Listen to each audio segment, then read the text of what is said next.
నటించిన దేవుడు చేసిన మనుషుడు సినిమాలో ఘంటసాల గారు ఒక సాగే పాడతారు.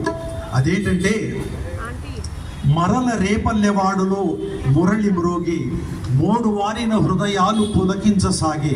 అదేవిధంగా ఈ సీతాఫల మండి కూడలిలో ఎన్టీఆర్ జయంతి వేడుకలు జరిగి ఎదురు చూసిన సీతాఫల మండి ప్రజల హృదయాలు పులకించసాగే అని మనవి చేసుకుంటూ, మరి ఇలాంటి సుమధుర కార్యక్రమానికి పాట ఉండాలి కదా, పాట ఉండి తీరాలి.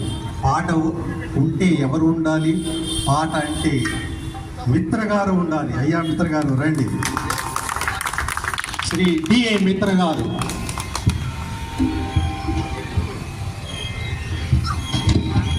అలాగే డిఏ మిత్ర గారి బృందంలో గాయకులైనటువంటి వారందరినీ నేను ఇప్పుడు వేదికపైకి ఆహ్వానిస్తాను. సుప్రసిద్ధ గాయనిమణి సురేఖామూర్తి గారికి నమస్కరిస్తూ మీ చప్పలతో కరతాళతో వేదికపైకి ఆహ్వానిస్తున్నాను.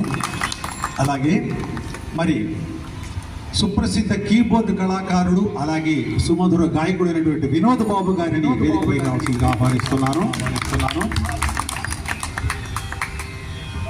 అలాగే మధురమైన గాయనిమని అయినటువంటి రేవతి గారిని వేదికపైకి రావాల్సిందిగా ఆహ్వానిస్తున్నాను.